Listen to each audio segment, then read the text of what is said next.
हूँ इंडिया नरेंद्र मोदी के दौर में तकरीबन आजकल इकानमी के हालात में 5 नंबर पे तगड़ा मुल्क है। चाइना के बाद इधर बरसगीर में इंडिया जो है वाहिद मुल्क है जो चाइना को भी टक्कर देता है यूएसए की मदद से। तो इंडिया का तो बात ही नहीं कर, क्योंकि वो लोग अब हमें अपना दुश्मन भी नहीं मानते। इंडिया अपना दुश्मन चाइना को मानते हैं। हम पाकिस्तान वैसे ही बकारियों की तरह, कभी उधर शहबाज शरीफ की तरह, कभी उधर कभी उधर। नेगेटिव जज्बा है इंडिया के खिलाफ, हम ये कर देंगे, हम वो कर देंगे। बात ये है कि इंडिया के पास बहुत कुछ है, हम अभी भी बहुत से मुल्कों के मकरूज हैं।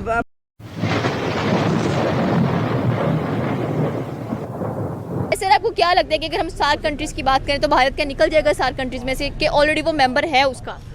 देखें, इस तरीके से तो बिल्कुल भी हम उसको रिमूव नहीं कर सकते, क्योंकि साउथ एशिया की अगर बात की जाए तो सबसे स्ट्रॉन्गेस्ट और इकोनॉमी वाइज सबसे बड़ा कंट्री जो है वो इंडिया है।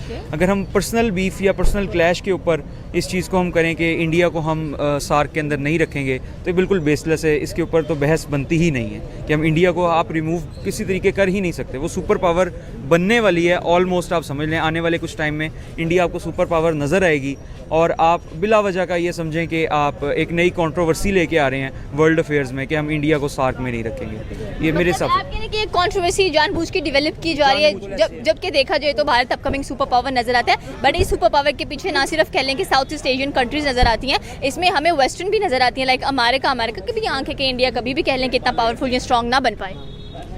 इंडिया देखें अमेरिका जितना तो स्ट्रॉन्ग नहीं बन सकता बिल्कुल भी, लेकिन ऑलमोस्ट हम उसको सुपर पावर एशिया की हम उसको बिग गन्स में उसको कंसीडर किया जा सकता है कि इंडिया वाकई में चाइना तो देखें चाइना के साथ हम उसका कंपैरिजन नहीं करेंगे, लेकिन इंडिया इस टाइम पे वाकई में अगर देखा जाए अपने नेबर्स में लीड कर रहा है इकोनॉमी वाइज भी, और ओवरऑल भी इंडिया जो है वो काफ़ी आगे निकल चुका है। हम इस तरह उसको रिमूव नहीं कर सकते किसी भी तरीके से। डेफिनेटली सी बात है, one of the biggest economy हमें साउथ ईस्ट एशिया में नजर आती है। और हम मतलब कि अगर पाकिस्तान और चाइना की बात करें तो चाइना को तो हम कहते हैं कि भाई पाक चीन दोस्ती जिंदाबाद नजर आती है और इसको हमारे बरादराना ताल्लुकात भी नजर आते हैं। सो हम अकेले क्यों नहीं पंगा ले सकते? Why we always focus on China कि भाई चाइना आएगा तो हमारे लिए कुछ ना कुछ करेगा। देखिए बात यह है कि पाकिस्तान और चाइना की दोस्ती हमें पता काफ़ी पुरानी है और बेहतरीन चलती भी आ रही है, लेकिन दूसरी साइड पर देखा जाए जैसे इंडिया और पाकिस्तान का कॉन्फ्लिक्ट हमेशा रहता है, इसी तरह चाइना और इंडिया का कॉन्फ्लिक्ट भी बहुत ज़्यादा है। तो शुरू से उनकी भी आपस में नहीं बनी, तो चाइना जो है इस टाइम पाकिस्तान को फ्रंट लाइन करके खुद बैक एंड पे जो है वो बांग्लादेश को अपने साथ मिलाकर ये जो कंट्रोवर्सी खड़ा करने जा रहे हैं मेरे हिसाब से बेसलेस है। ये कि आप चाइना को एक इतनी बड़े रीजनल ब्लॉक से कैसे निकाल सकते हैं आप, कि चाइना इंडिया एक जो है वो एक मेजर एक इकोनॉमी है जो साउथ एशिया की। अभी राइट नाउ देखा जाए तो कह रहे हैं कि बांग्लादेश और पाकिस्तान दोनों भिखारी हैं, दोनों साथ मिलकर पैसों के लिए कुछ भी कर सकते हैं। बिल्कुल ऐसे कर सकते हैं, जाहिर सी बात है इकोनॉमी इतनी स्ट्रांग नहीं है इंडिया और पाकिस्तान की ना बांग्लादेश की, लेकिन ये जो देखें इशू जो सार्क है वो इश्यूज रिजॉल्व करने के लिए ही होती है। लेकिन हम इतनी बड़ी अगर स्टेट को उसमें से निकाल देंगे तो एक वर्ल्ड अफेयर में मेरे हिसाब से बहुत बड़ी कंट्रोवर्सी जो है नहीं। इसमें बात यह है कि सार्क का जो बेसिक अगर हम देखें ना कि उसका मिशन क्या था, उसका मिशन ये था कि उन्होंने म्यूचुअल ट्रस्ट डेवलप करना था। लेकिन अगर आप एक 8 कंट्रीज़ की एसोसिएशन है, उसमें से एक सुपर पावर जो अपकमिंग सुपर पावर है एशिया की, तो वो है ही है सुपर पावर, उसको आप रिमूव करके अगर आप एक्सपेक्ट करें कि जो है ये एक एसोसिएशन ऐसी बनेगी जो म्यूचुअल ट्रस्ट आपस में डेवलप करेगी, तो ये एक बिल्कुल समझें कि बेबुनियादी बात है। दूसरी बात जहाँ तक बात रहेगी कि भीख मांगने की, ये जो वर्ड है भीख मांगना, ये भीख मांगना नहीं होता। बेसिकली हम सॉरी आपके भीख मांगने से याद है, वैसे तो हमें कहते भी भीख मांग गई है। नहीं, मैं आपको बताता हूँ उसकी वजह क्या है। हम पाकिस्तानी होने के नाते माजरत के साथ हमारी अना बहुत ज़्यादा है। हमारा कंट्री एक स्ट्रगलिंग कंट्री है, आज भी हम नज़रें उठा के नहीं किसी के साथ हम जो है मुकाबला कर ही नहीं सकते। हम स्टेट में ही नहीं कि हम किसी के साथ मुकाबला करें। तो इस पॉइंट पे आके अगर हम कंट्रीज़ के साथ अपने फ्रेंडली रिलेशन रखें और अपनी ट्रेडिंग उनके साथ डायरेक्ट खोलें बजाय इसके वाया के थ्रू आए और उस पर टैक्स ही टैक्स पड़े, ठीक है, इंपोर्ट करवाएं, उसके ऊपर हमें जो है टैक्स पड़े, ड्यूटीज़ पड़े, तो इससे बेहतर यही है कि अगर हम थोड़ा सा आप समझे कि कड़वा घूंट लें और अपने नेबरिंग कंट्रीज़ के साथ अच्छे रिलेशंस रख लें, उससे हमें ही फ़ायदा होगा, उसको भीख मांगना नहीं कहेंगे। आपने अभी एक बात की कि क्या नाम है शरीफ फैमिली के ऊपर, जाहिर सी बात है शरीफ फैमिली के अगर वो कह रहे हैं कि इंडिया के पास चले गए, तो शरीफ फैमिली ने हमेशा से इंडिया के साथ ताल्लुकात बेहतर करने की कोशिश की हैं।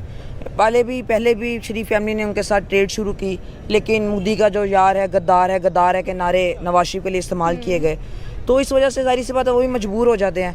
लेकिन जो भी है, इंडिया के साथ अगर हमारा बॉर्डर खुल जाए तो ये इसमें हमारी ही बेहतरी है, इंडिया का इसमें कुछ नहीं जाता।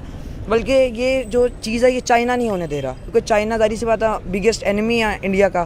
तो बस यही वजह है कि जो चाइना पाकिस्तान और बांग्लादेश को अपने साथ मिलाकर ये साउथ एशिया में जो है वो एक कॉन्फ्लिक्ट खड़ा करना चाह रहे हैं मेरे हिसाब से, और कोई मसला नहीं है बस। अच्छा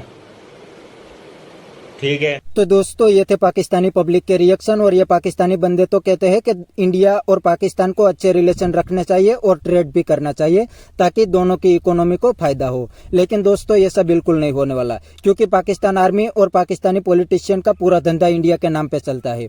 वो पाकिस्तानी जाहिलों को इंडिया के नाम पे बेवकूफ बना देते हैं और बाद में पाकिस्तान को ही लूटते हैं। इंडिया के सामने तो कुछ भी नहीं कर सकते। इसीलिए इंडिया और पाकिस्तान के रिलेशन तो अच्छे नहीं होने वाले जब तक पाकिस्तान आर्मी का धंधा चलता है। और दोस्तों अब ये पाकिस्तानियों को पता लग गया है, क्योंकि इंडिया और पाकिस्तान एक ही दिन अलग हुए थे, लेकिन आज दोनों कंट्री में कोई कंपैरिजन नहीं हो सकती। इंडिया दुनिया की टॉप इकोनॉमी बन गई और दूसरी साइड पाकिस्तानी बिल्कुल भिखारी बन गए।